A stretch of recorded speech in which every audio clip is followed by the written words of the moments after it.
real shit talking. We are doing a live on the Clean Power Hour today. The Clean Power Hour is brought to you by the Clean Power Consulting Group. I'm Tim Montague, your host. Welcome to the show, Commercial Solar Guy, John Weaver. That's me. How are you folks doing today? And Tim, I hope you're doing all right. I like this live thing. Now everybody's going to get to see our mistakes instead of the fine editing that you always do every week. Tim, I hope you're doing all right. I like this live thing. Yeah, I hear a it's a little. little weird thing. Like I can hear the talking like 5 seconds later. Yeah, there was a window open that needed to close, so I think that should get better now. But John, I saw a story in Power Magazine about the energy transition. We're going to talk about. There's some really interesting statistics about electrification and deglobalization, which is a great new expression.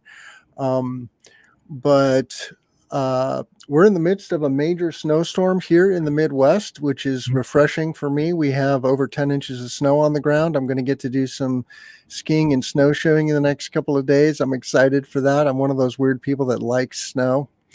Uh, it helps to have a four-wheel drive vehicle too now, so I'm not intimidated by the snow. But what's new with you, John?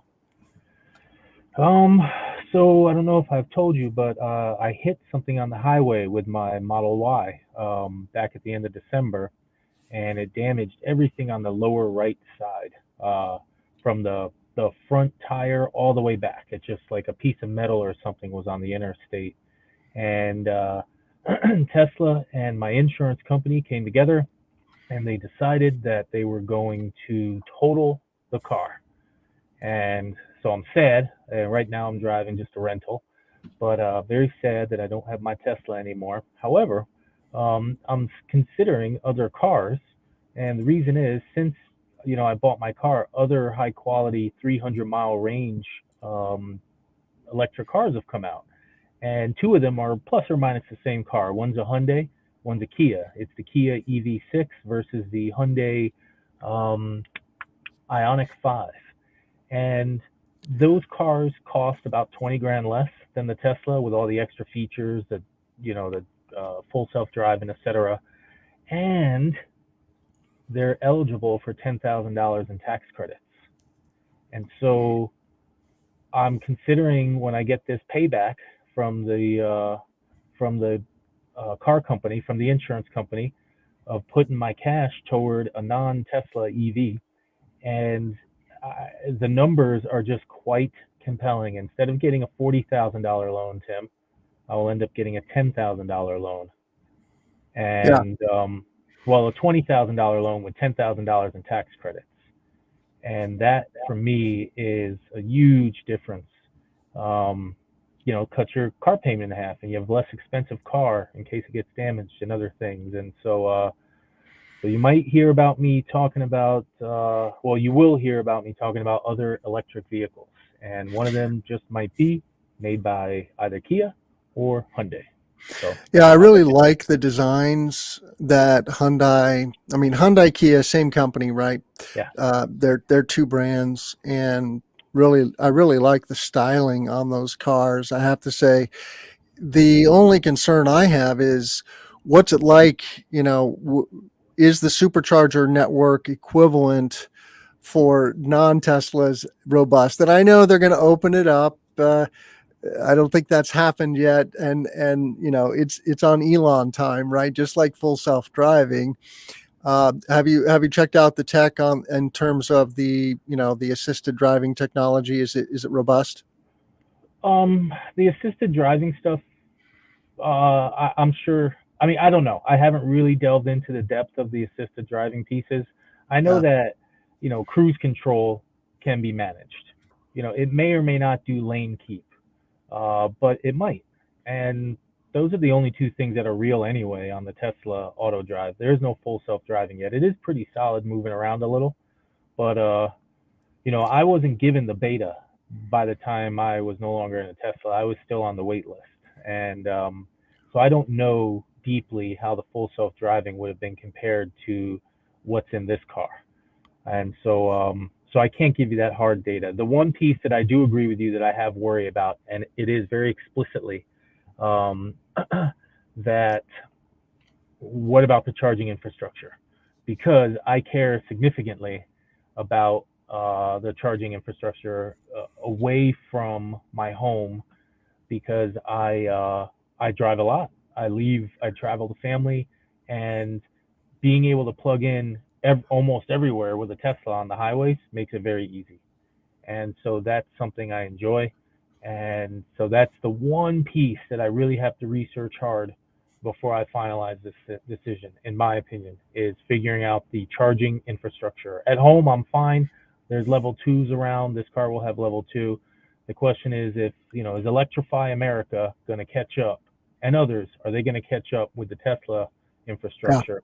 And the infrastructure fund, I believe, gave Tesla major tax credits for, or the opportunity for major tax credits if they open up their network, and they've suggested they will.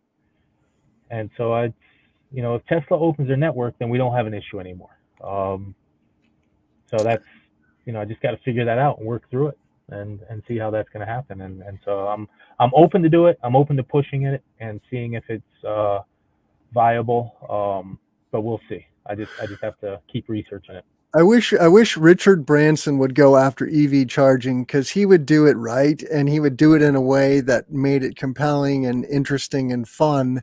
And I mean, the supercharger network is great for anybody who hasn't visited a supercharger. Just look for them in big box store parking lots and grocery store parking lots. They're around, especially near major highways, of course. When you're traveling on the major highway network, it's not a problem. It's when you're traveling in rural parts. And I have to say, John, when I was driving across Texas last week, boy, oh boy, those distances are so vast and there's so little infrastructure, period. I was nervous about letting my tank go below 3/4, because even gas stations are relatively scarce in rural Texas. Wow. And 4 hours is nothing in Texas. You can't cross 1/8 of the state in 4 hours. It seems like. I thought Illinois was big, but Texas is just ginormous, and Texas is big. I definitely could not have done that trip in an EV. The trip that I did, in 5 years, no big deal.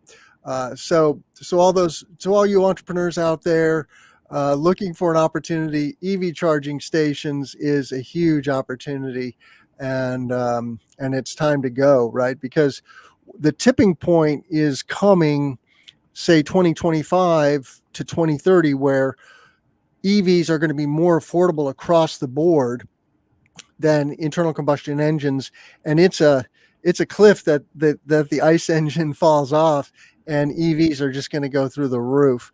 So let's talk about electrification, though. I found a story in Power Magazine. I'm going to put this on screen, and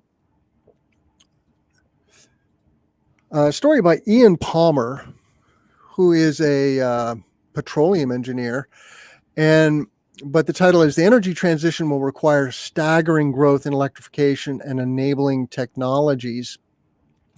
Can you see that? Okay, yeah, that looks good. And there's some beautiful statistics here. But anyway, there's a company called Rystad Energy. They're an energy consulting business. They organized a energy transition conference last year, and one of the predictions from the conference was that, and they used the expression, the predictions for renewables are nothing short of disruptive. From 7% now to 18% in 2030, to 48% in 2040, to 74% in 2050. So we're going to go from 7% in 2021 to 74% in 2050. Wind, solar, and I'm sure they're counting hydro here. They must be. You don't know off the top of your head, John, what percent of the global grid is wind and solar today, do you? No, but I can find out within seconds because that's something I should know. Global power. And so the other interesting thing here is that 23%, okay, just 23%, about a quarter of our global energy is electricity today. Mhm. But in 2050, that statistic is 73%. Okay.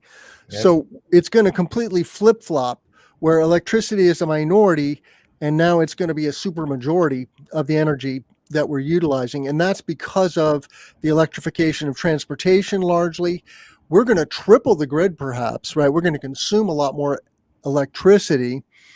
And that's the other backdrop that I want our listeners to always remember, that while the energy transition has started, we are in down here on the takeoff, we're just treading water in terms of keeping up with grid demand, right? So while we are greening the grid is growing by leaps and bounds. And so we're still carbonizing the atmosphere. We're still dumping loads and loads and loads. Our carbon footprint is increasing, not decreasing.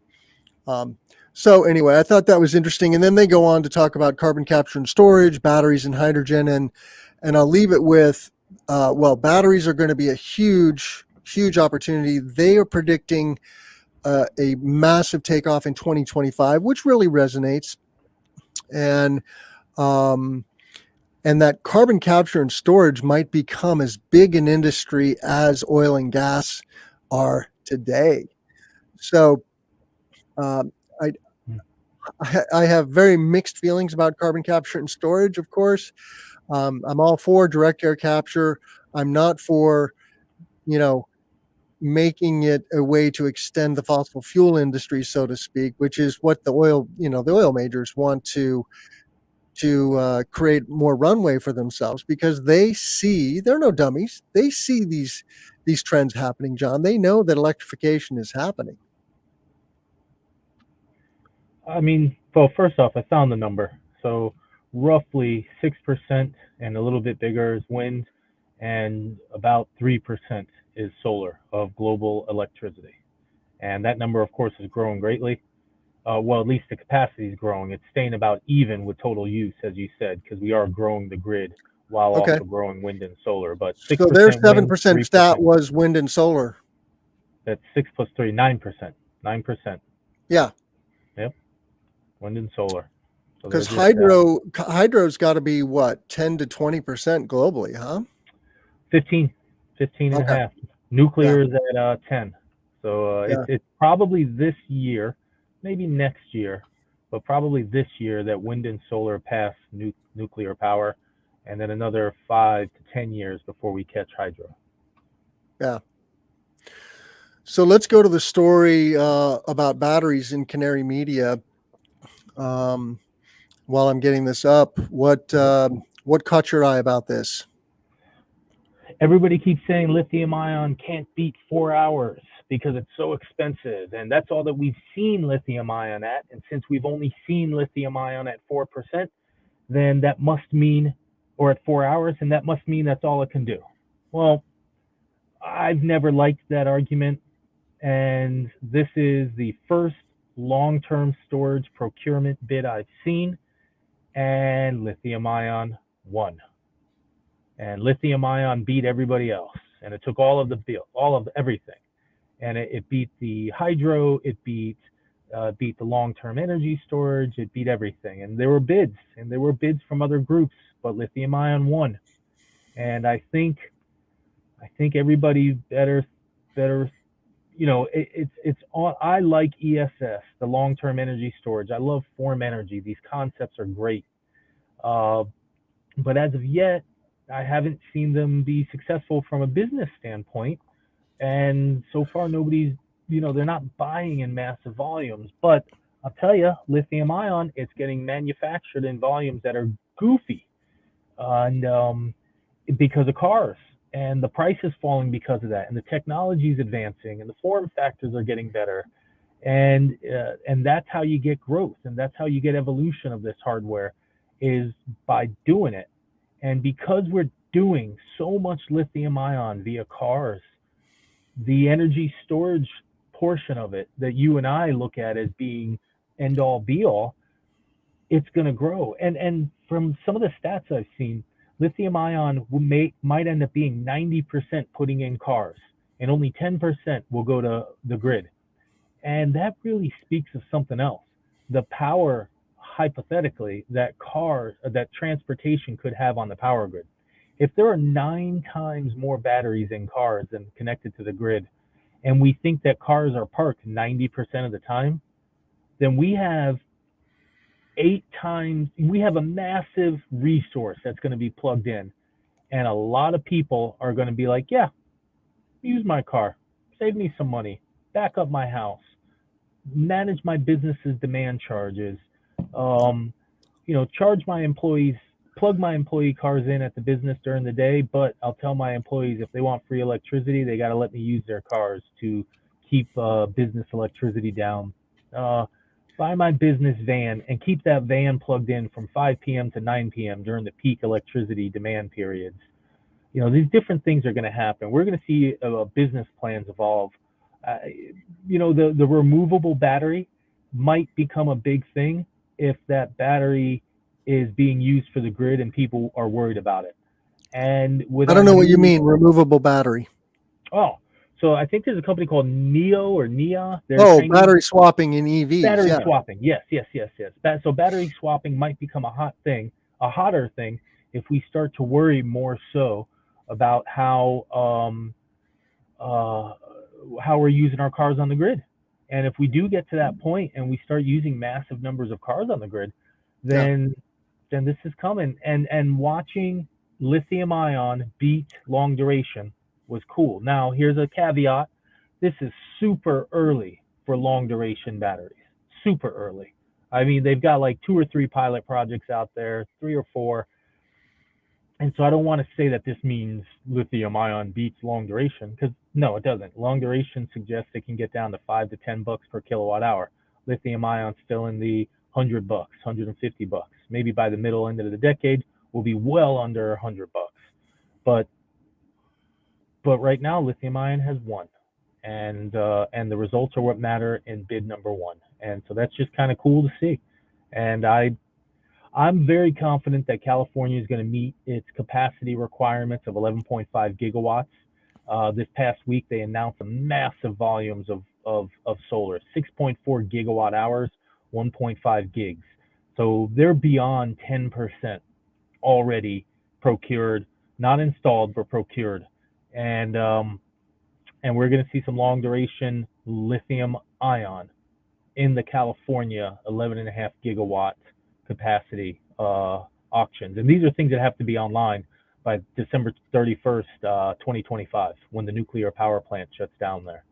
And so it was really interesting to see lithium ion win. I thought we were going to get to say, oh, long duration, here it is. But it didn't. It didn't. We didn't. No flow batteries won. And that was interesting. I'm not familiar with Rev Renewables. It says they're an offshoot. This was the winner of the RFP, right? Rev Renewables. Check it out, Rev Renewables, just like it sounds. They're an offshoot of LS Power. I've heard of LS. But Rev looks like they're. Renewables, it's their new spinoff that just came out for the purpose of holding their assets, and maybe it'll be a public company, something like that. But it's just the LS spinoff so that they can hold their assets somewhere. And it's a very recent spinoff, 6 months, 5 months ago, something like that. And it's seeking an IPO so it can raise money. So that's the purpose of it launching. Is it's going to start its own little company, and it's going to use that to fund a lot of batteries. So shout out to Rev Renewables. We'd love to have your CEO or COO on the show. Your website's on the screen now, so check them out. Rev Renewables, nice website. And I talk with a guy there all the time. His name is Cody. Really cool guy. I speak with him online. Smart guy. So if we really, maybe I should bang on him and see if we can get some feedback there. And they are a full service renewables and storage developer, looks like, right? Solar, wind, and energy storage. So I only know Cody and the energy storage portion of things. So if they have a lot of other stuff, awesome. Yeah. You wrote a story for PV Magazine, Solar Indulgences for Fossil Sins in Pennsylvania. You're quite the wordsmith with those titles. I have fun. I'll put this on screen. What's the story there in Pennsylvania? The heart of fracking country, right? Yep. We got this politician dude who thinks he's useful, who and I actually support it to some degree, but I don't like this guy at all after I've read about who he is, so I'm not going to say his name. He doesn't deserve it.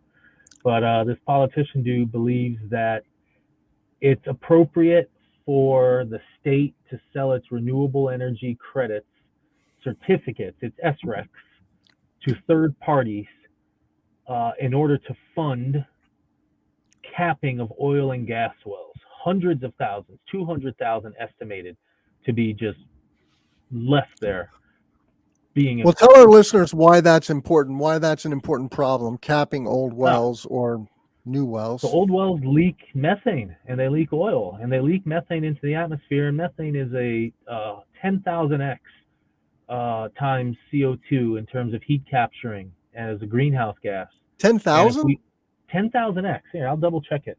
Wow. Methane versus CO2 Yeah, greenhouse. we better fact check that one. But I know it is a very powerful greenhouse gas. Um, According to SREC Trade, the value of attributes in Pennsylvania is just under 3.9 cents per kilowatt Yep. hour.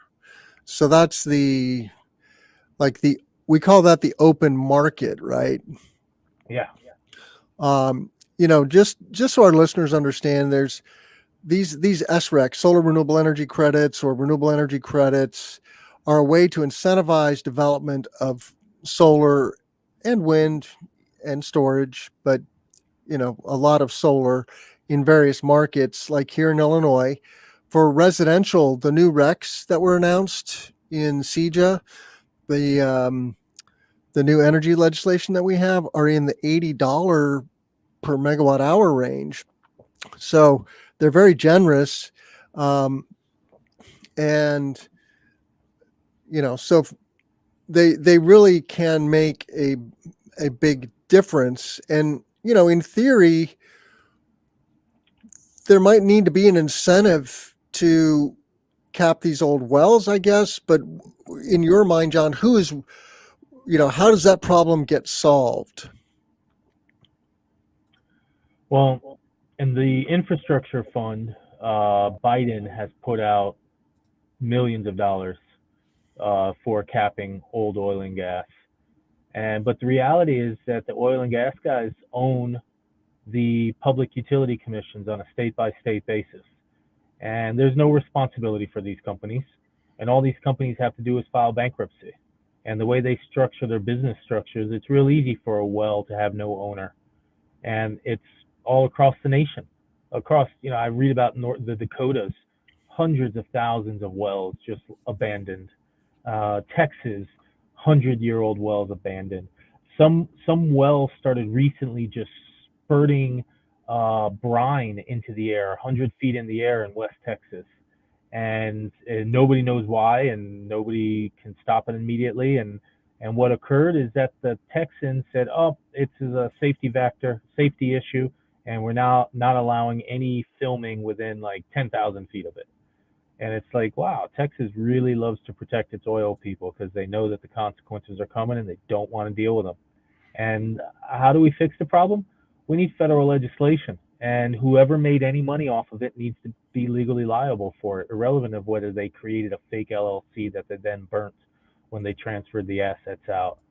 Because this is just yet another remnant, ongoing remnant of our fossil addiction. And this is part of the problem. And I looked up that number. My 10,000x is an over exaggeration a little bit, Timothy. Just a I thought tiny it bit. sounded a little high. Yeah. What's the actual? So so measured over a 20-year period, it's 84 to 86 times more heat capturing Yeah. than CO2. Measured over 100 years, it's 28 to 34 times worse because methane leaves the atmosphere faster than CO2. Mm. So there's that. So like methane, if we're good at it, we could, if we could just figure out how to manage our methane, we could slow down CO, greenhouse gas accumulation or greenhouse heat accumulation Yeah. relatively quickly because the methane will boil off. But what we're doing now isn't going anywhere for through the middle of the decade. I mean, we're pumping it, and methane increases in the United States have driven the globe's methane increases, and it all comes across the Midwest. The volume of leakage that we're now seeing from these oil wells is just massive, and some of it they just pour out because natural gas pricing is low relative to oil, and they just literally just spray it straight into the atmosphere. Some of us we're lucky that they burn it. We're lucky that they burn it, but a lot of it they just let go, and it's like, wow, this is, and we just keep, and we got no power. We're toothless because we've sold our legal structure to freedom, and we're gonna have some challenges here, and I don't know what to do with methane other than to start, China just put in 150 to 100 executives in jail for lying about their steel emissions. Uh, in the U.S., we're soft. We don't care about pollution. We just let people do what they got to do because whatever, because that's the way we are, and we need some The, the consequences. the thing in China was because of what emissions? Steel factory CEOs were lying about their volume of emissions Oh, leaving their facilities, and China said, gotcha. "Well, y'all are going to jail." And I don't want to go to jail in China. I don't want to go to jail anywhere, but I especially don't want to go to jail in China. yeah, and We we got to should, work on that. well, before we move on, the reason that methane uh, doesn't last as long is I think it's lighter than air. CO2, on the other hand, is heavier than air. And this is one of the concerns with CCS. What the oil companies want to do is they want to liquefy it and then move it around the country in big pipelines and then bury it in the ground. And if the pipe bursts, then you get this bubble of heavier than air gas, which is, in theory, odorless and invisible. We can't see the stuff. So all of a sudden, this bubble just rolls over your community and you are asphyxiated. And this happened in Louisiana. Luckily, nobody died in that accident, but people did suffer long term health impacts. And in that case, the gas had a additive to it that made it gave it a color. So anyway, CO2 is scary stuff when in great volume and dense. I mean, in great volume. Very Hmm. scary stuff. I don't want a CO2 pipeline in my backyard. And they're planning to bury it. One of the places is in southern Illinois. They're actually planning like 86,000 miles, some huge number of thousands of miles of pipelines, new pipelines for compressed CO2. All right, let us go on to talk about beer of all things. A topic I'm very fond of, and I know you are as well, John. What is the story? Yeah. And I Well, green beer, right? it's greenish, greenish. Um, so I was speaking. I met with this company. I was drinking some beer, and I learned that they have a CO2 capture piece of hardware. And I found those images on their LinkedIn because I just wanted to see what it looked like. But that's a link to their story. But that is right there a machine that captures CO2, and it's used to carbonate their beer. And that's carbon capture. That is a carbon capture piece of hardware right there, Hmm. and that's pretty cool. So And I know it's direct air capturing carbon from the atmosphere or from some other source. I I, I think from the atmosphere. Yeah, interesting. Yeah, yeah. I I mean, it's mean, and totally doable. It's just energy intensive, right? Like the Orca project in Iceland, they put it there because of the ample geothermal energy where mhm, electricity is very cheap and because yep, of the geology. But so go Gray Sail. Is their yeah. beer any good, John? So they got a beer that's quite famous in my opinion. It's called Captain's Daughter because everybody likes the Captain's Daughter. Captain's Daughter. Nice. Great beer, very well known.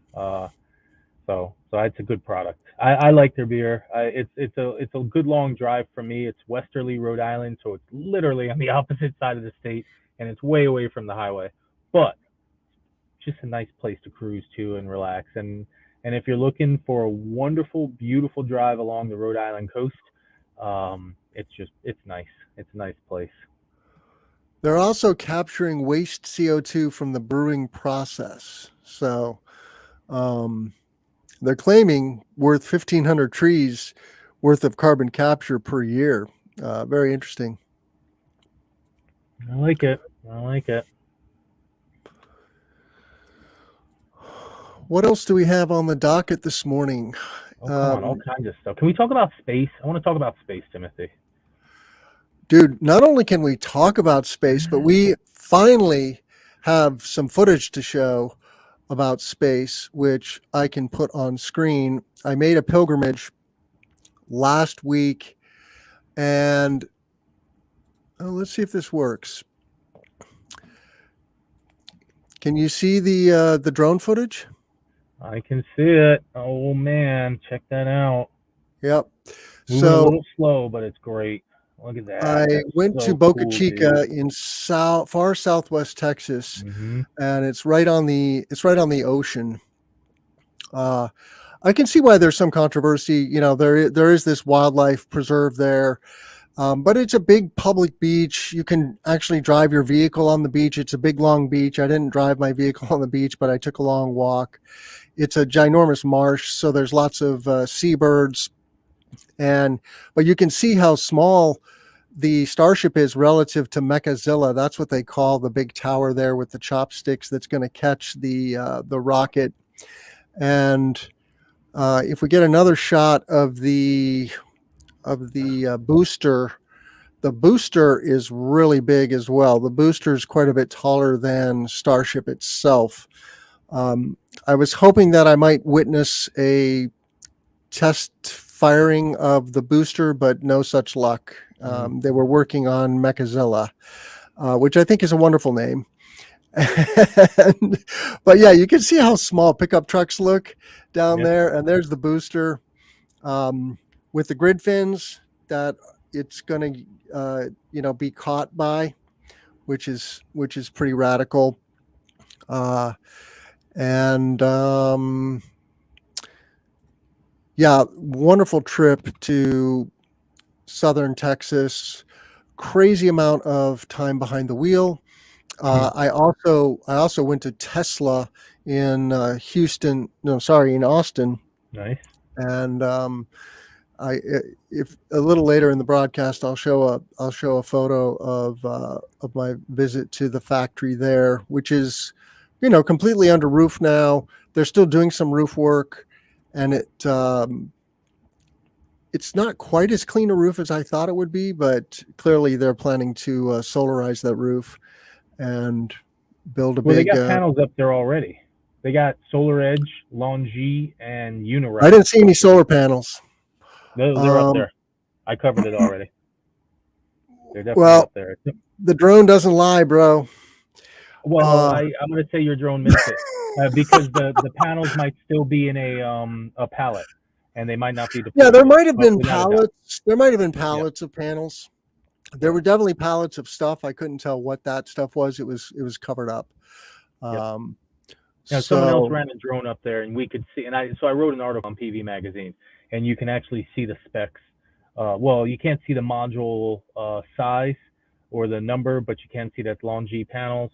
You can very clearly see the Unirac specs, so we know which racking hardware it is, and you can see the Solar Edge logo on the box, but we couldn't specify which inverter it was. But without a doubt, there's modules, racking, and Solar Edge on the roof palletized in two separate spots, at least.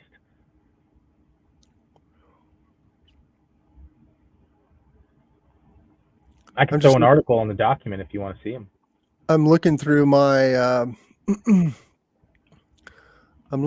photos here. I want to get a good one. And it was another drone dude who's a local that put it up there. I will add it to our doc. It is interesting how to see how big this facility is. I can't remember how many football fields it is, but it's many football fields. And I'll try to put this up here. There we go. So Huge. Oh, straight ahead, I can see him. I can see the gear. I know this angle. It's that pile of stuff that's like in the center on the right. okay, yeah, I didn't. My poor little drone doesn't have the best range, Mm. so I I'm over here in a parking lot. Like, oh yeah, I just missed it. But Yep. anyway, um, that's that's the challenge of the DJI Mini that I use, which is nice because you don't need. Yeah, I'm in this parking lot way over here, Yep. and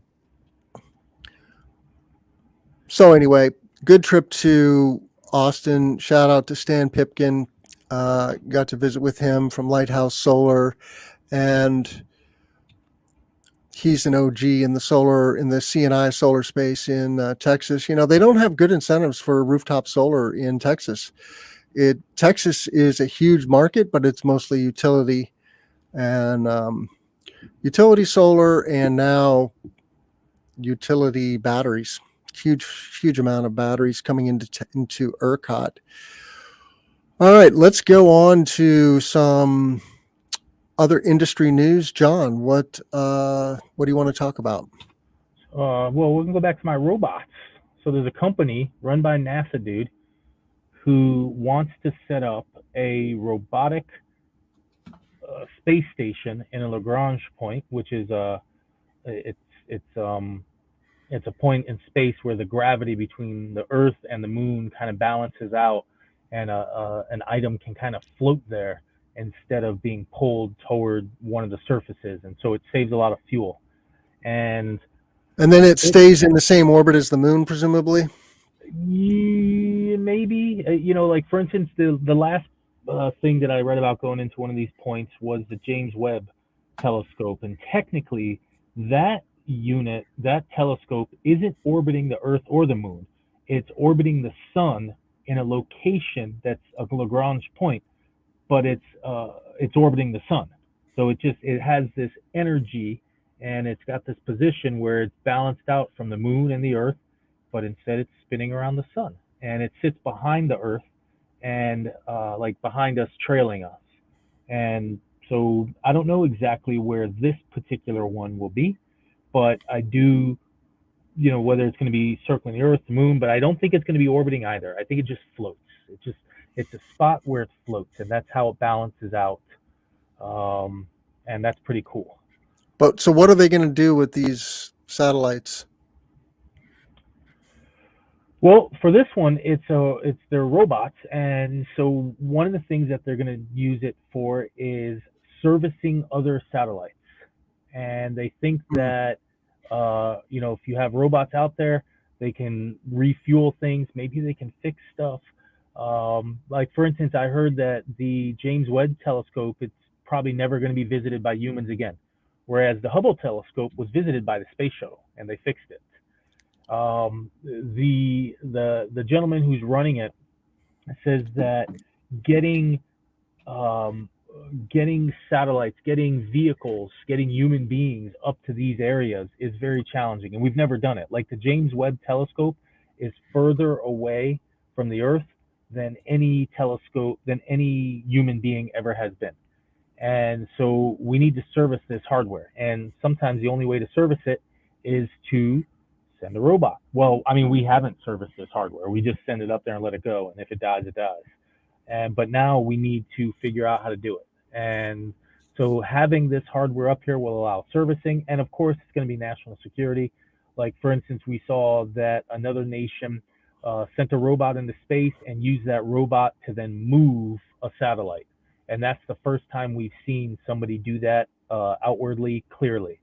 Just take a machine and move a satellite. And that's one great way to defend against a satellite because we don't want to blow them up. We got to figure out how to do it. And so moving satellites in the future was they run out of fuel, or in order to keep them from being in orbits that are dangerous, will become a big business. And maybe we'll build a facility in space so that robots can just constantly go back and forth there and refill. Maybe we'll put a bunch of batteries there, um, and we'll have some solar panels, and it'll turn into a solar electricity centralized location. No, I don't yeah, know exactly how got it's to going to have work, but batteries. Got to have batteries and solar cells, and probably some modular nuclear reactors. NASA plans to go back to the moon sometime between 2024, 2025. I think it keeps getting pushed back, but looking forward to that. Um, so I don't understand the next story on the docket. I have to say, you give us a tweet. Scoop: the White House is weighing a plan that would keep Trump-era tariffs on solar power imports, but exclude newer utility-grade technology considered critical to hitting U.S. climate targets. so this is the solar panel import tariff, and what these folks are talking about are the bifacial panels not getting the tariff. And Yeah, so I just wanted to bring this up and make sure everybody knows what's going on. The Biden administration, apparently, per this scoop, is okay with the tariffs and thinks they should be there. So the 15, 18%, they're suggesting it stays. And the U.S. Trade Commission suggested it stayed. And it's kind of crappy. But there's a little nuance, and they're saying, oh, well, bifacial panels shouldn't get it because number one, they're strategically important, and number two, nobody makes them for commercial projects in the U.S. And so I'm just disappointed to see here that, I mean, no one makes bifacals for commercial. in the U.S., in the U.S., nobody makes any real Are you, volumes, are you any sure? real volumes, You sure Q Cells isn't making bifacals? not in any real volume that matters. Wow, interesting. Yep, which is disappointing. But They keep, so yeah, the idea is leave the tariffs on some of the Asian panels, but exclude bifacial for utility scale. yep, yep. Yeah. Yeah, I mean, we do want to incentivize onshoring or reshoring of American manufacturing, as our friend Martin Pochtaruk last week. Check out that episode on cleanpowerhour.com. You can find all of our content at cleanpowerhour.com. We also have a YouTube channel. Please subscribe on your favorite audio player. Subscribe to the YouTube channel, but check out the interview we did with Helion Solar, Martin Pochtaruk. I really enjoyed that discussion, John. And we talk a lot about niche markets like greenhouses, like space-based solar, but they're also making panels for just normal commercial, industrial, and utility scale, of course, as well.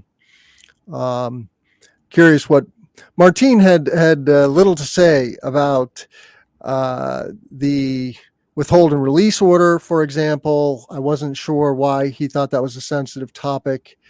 I mean, I'm sure his business benefits from the WRO because he's not.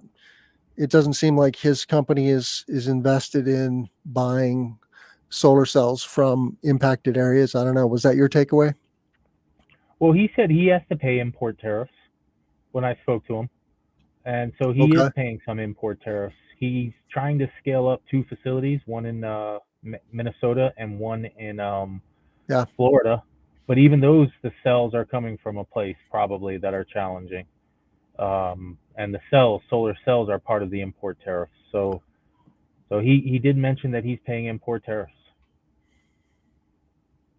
Okay. and that's he would be highly financially benefited if we pass the Build Back Better legislation, which is on the table again, seemingly. But if we pass that with the manufacturing credits, he would be a company that would benefit. So I think he wants import tariffs, because he's in a position to defend against them. Hmm. I don't know explicitly whether he wants them, of course, but I would guess a company like his. But still, he's still paying import tariffs right now on his product that's coming into the U.S. And that's actually, interestingly, I referenced him in another story further down, his company, further down the document. I'll bring it up, but he Is he's that the GCL Poly story? nope, nope, nope. It's this one that I'm moving right there, right above the GCL Poly right now. And he signed a deal with Altus.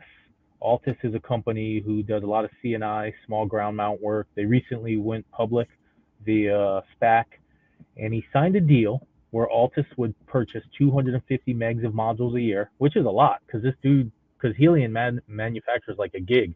So he just sold 25% of his product to one company. I bet you he's selling the product from the Florida factory. Um, but I don't know that. But so he sold 25%. But here's the key that I thought was really sweet.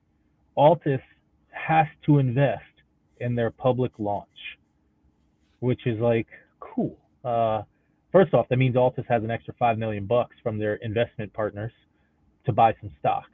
But it's this You is a lost me. Altus has to invest in the launch of yeah. So let me start over. So Altus signed a contract for 250 megawatts a year to buy from Helion of panels. So that's their deal now.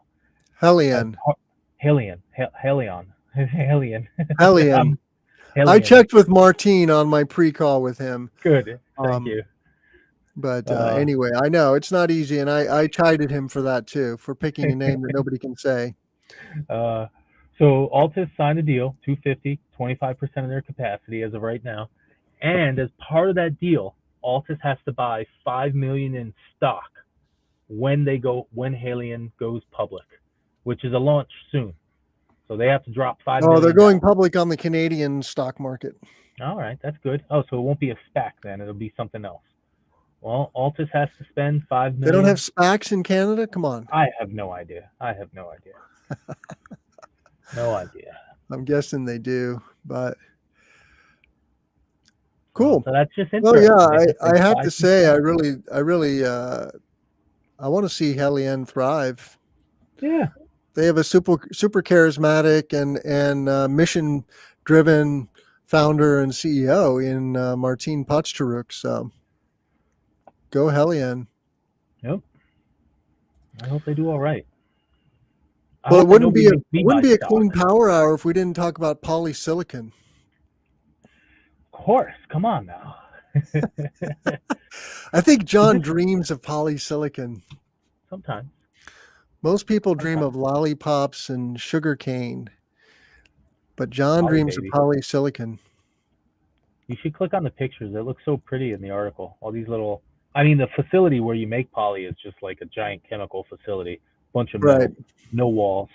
But if you look at the actual poly, it's just kind of smooth and pretty looking. I don't. It's probably toxic to touch, in the raw format, but it's pretty neat. But there's two key data points here that I really liked. So this is the new technique, granular bed that I've been reading about for years of manufacturing poly, and it looks like GCL has maybe the largest or the first facility making this type of poly. And there's two key details. One, it costs 15%, or it makes 15% more margins, 15% higher gross margins from this technique, and it creates 35% less CO2. And that means maybe 35% less energy in general. And those two things are pretty significant, I think. It's it's it's just pretty neat to see a cheaper poly manufacturing process. And poly manufacturing is expensive, and it costs a lot of electricity, and the majority of the energy is in the heating up of the poly. And if we can figure out how to lower that by having a new poly manufacturing technique, that Hmm. speeds up the um, it speeds up the CO2 payback and the energy payback of solar, and that's pretty neat. a big fan of that because it's just good to see the payback of those two things matter. And this also, a lot of people are going to say, coal making solar panels from China and gas making solar panels from China. Well, guess what else is happening? Innovation is coming from China, and the innovation that we're seeing is solar panels, uh, solar panels being made by a less energy and carbon intensive process, 35%. So now the power grids of other nations who are making poly, they got to clean themselves up in order to keep competing. And you can't compete with hydro made solar panels because that's emission free. But now we got a little more swing, and I just think it's cool. And these things could be exaggerated, and we don't have hard data, so we do have to throw some salt on it. Of course, we know everybody, especially nation states like China, enjoy exaggerating just a little bit with what they can do, and that's not trivial, and that matters. But it's something, and this granular bed data thing has been talked about prior. So so I'm pretty I think it's pretty cool. I think it's pretty cool seeing new manufacturing techniques for poly. And this is going to grow across all of China. So all of Chinese manufacturing will be this eventually because that's just how they work with their technology advancements. And I hope for the best of them. And I hope internationally we can figure out how to steal their patents and distribute them. Because if that's some good data that they've figured out, the world needs that. And that's some good stuff. So poly, baby, we're making cheaper, cleaner poly, and that's big. That's important. I'm with you. I'm all for that, and you won't get any arguments from me about that. We got a couple hydrogen stories, and then we're going to have to wrap it up. Oh, well, can we do the tanker fire before we wrap up? We'll do the Of hydrogen, but course, then do I some I, tanker. I Yeah. love I love burning things. Well, yeah, The sun is a burning thing, and so it's only ooh wow yeah, exactly. See, that you like that that? is something else. That's an oil tanker off the coast of Nigeria. Wow. Yeah, guys, share that one. Let the people see the fire.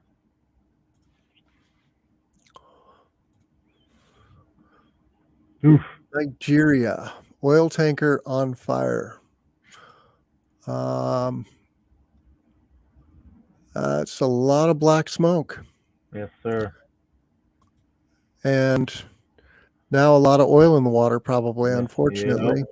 Yep. I mean, this just happens. I mean, I've heard about the Nigerian river deltas just being inundated with oil and just it's just terrible what I read about happening in Nigeria. And it's a region that's very, very challenging politically and for the people. The oil companies employ people who there's no rules. It's if you're big and you're strong, you go at it, and we're bigger than you, and we got more money and we got more guns, and the police aren't strong enough, and uh, so just yeah, this reminds me of the time that the ocean caught on fire, Timothy. You remember that last year, that wonderful moment where the Gulf of Mexico was on fire? Yeah. Just like this is we gotta fix ourselves, dude.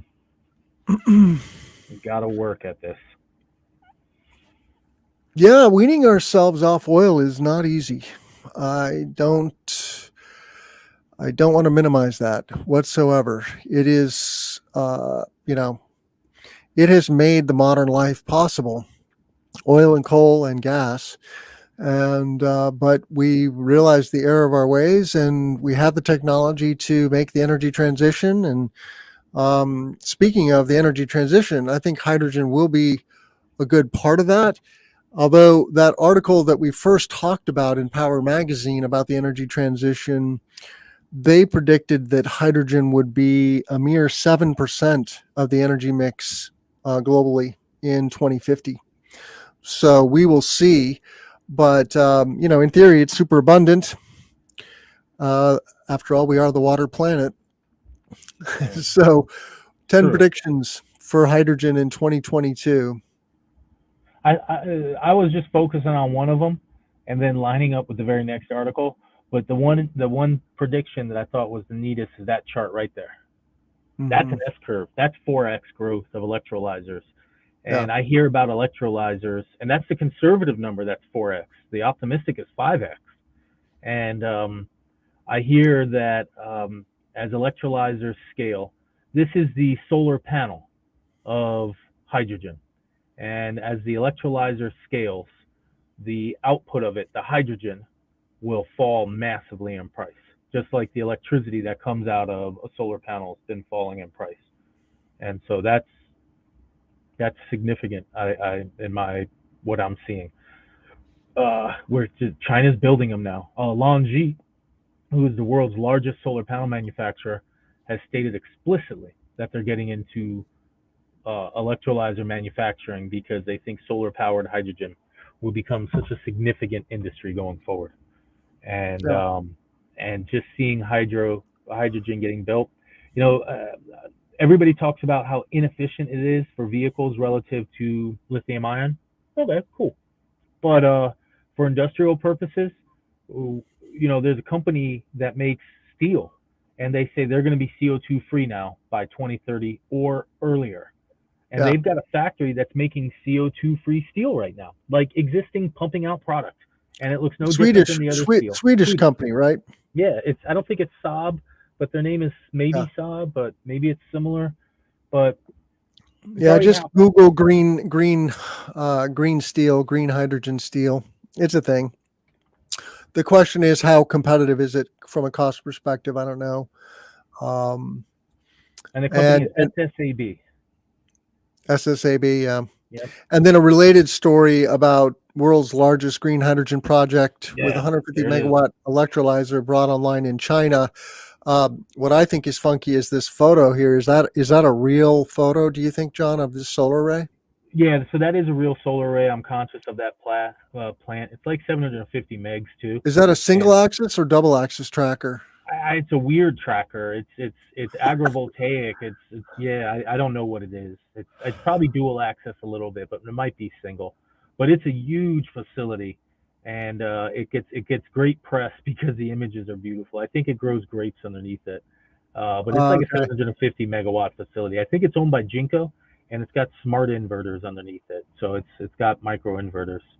Uh, But this 150 facility, and of course, it's 150 megs, and it's partially powered by 200 megs of solar, is what they yeah. say. But 200 megs of solar obviously is not going to run 24/7. So this facility, it's it's going to be coal powered partially at minimum. But what's interesting is that the last thing I read last week was that the world's largest hydrogen electrolyzers were 30 megs and 20 megs. And the world's second largest just came on at 20 Mm, megs. hmm. And this is 150. This reminds me of like giant solar facilities just boom, just exploding outward in volume and size. And we just Yeah. had the world's largest grow 5x. And just like the prior article says, hey, we're about to see an explosion of capacity in the United States globally in 2022, and bam, there we go, right on cues, like boop, that one facility was equal to 1/3 of last year's capacity deployed. One facility deployed in January, so we're off to a great start, Tim. And I like the concept of hydrogen. I think Northern Europe having massive hydrogen caverns, just like they have massive gas storage, might benefit them greatly. And if they keep building wind like they do, and then build pipelines from the wind straight to the storage things, you can make your excess curtailed wind turn into electricity or turn into hydrogen, and you're just constantly filling up these facilities. I think that's what some plans are out there. It's really interesting to watch.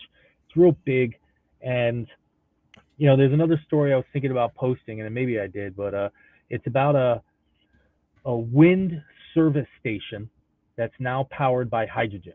So a facility out at the ocean will be powered by hydrogen. That's just cool. It's a beautiful way to build up the infrastructure. And now they have hydrogen powered boats, so you can send a boat out to the service the wind. It'll be filled up when it's out there. from hydrogen that's made right there. And now the structure, the electricity, I don't know what we were going to call it, but the substation, which has space for people to live in, will be hydrogen powered. And so all of that coming together, it's just kind of neat. Um, with hydrogen scaling, we can't sneeze at it anymore. It's still super early in the process, but it's a potential competitor to lithium ion, who just 50 minutes ago I was saying, ooh, end all be all, lithium ion, be careful. But now it's interesting to watch. It's interesting to watch. I would not be surprised at all if hydrogen does really well going forward. Oh yeah, I mean it's going to be part of the mix for sure, and it is a carrot for the oil industry. Oh yeah, because they already know how to move fluids around, and you can make hydrogen from oil and gas. Hydrogen, I mean, those are hydrocarbons, right? It is mostly carbon and hydrogen. So there's going to be a lot of gray, a lot of blue, and hopefully a lot of green hydrogen. We want more green, of course, because much lower carbon footprint. My cat is telling me that it's time to end the show, though, John. Wow. Wow. Wow. She wants to go play in the snow. I want to go play in the snow. We have massive snow here. Are you getting massive snow on the East Coast?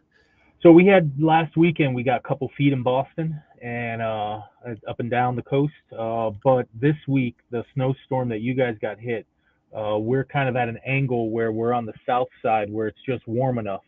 So today's a nice warm day. It's in the 40s.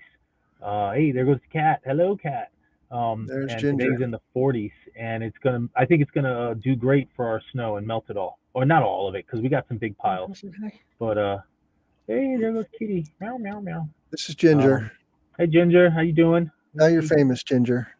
Famous cat.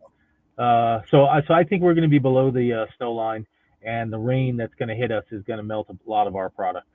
It's already been melting for the last week, because the last couple of days we've been well above freezing. So it's now slushy out there, and there's water cleaning up the roads. Well, we need to let our listeners know how on earth they can find the commercial solar guy. And it's not easy. I try to find him every Thursday, and sometimes I can't find him. So, but tell our listeners, John, how can they find you? And I'll put your beautiful website on screen here if I can figure out how to do that. So you'd have to go to Beacon Hill in downtown Boston and just scream at the top of your lungs. And I'm probably walking around from my little office to the little I know you were apartment. talking about moving to Boston. Is that happening? It's slowly happening. Slowly moving into the city. Slowly. Yep. I'm figuring out how to not get parking tickets and where to eat and all that good stuff. And that's me. That's my website. Going to be upgrading it soon, cleaning it up a little. But just commercial solar guy. Go to the contact us page and let us know, and we'll be there to help you out. And you have a sister company, Whaling City Solar. Check them out as well. If you're looking for residential on the south coast of Massachusetts, Whaling City Solar. Based out of New Bedford, of course, the original OG Whaling City. Nice. Well, you can find me at cleanpowerhour.com. I will also have a new website launching for the Clean Power Consulting Group. It's not quite ready for public consumption, but check out all of our content here at cleanpowerhour.com. Just go to episodes, and then, of course, you can find all of the episodes. And it's a little more appealing on the YouTube channel. So look for us on YouTube, where you can see the thumbnails of the guests like Martine Pochtaruk, like Matt Lensink and Lisa Katz, like our friend James Geschweiler from Catalyze. That was a very interesting show about, bringing solar batteries and charging stations to commercial real estate that is not owner occupied. That is a tough nut to crack. And so check out our channel. Please subscribe to the channel. Subscribe on your favorite audio player to the podcast. and give us a thumbs up and a rating, and reach out to me. TG Montague on Twitter, or TG Montague is my Gmail as well. And you can find me on LinkedIn. I love to connect with folks on LinkedIn. And we love to hear from our listeners about what topics are important to you. And we're always looking for super relevant guests. So if you know of a cool company that's making waves in the clean energy transition, by all means, reach out to us about that, because it matters. And we are speeding the energy transition. That is our raison d'etre here at the Clean Power Hour, right? So do it. And with that, John, I'm going to say thank you very much, and I'll see you all next week. Let's grow solar and storage. I'm Tim Montague. Take care, everybody.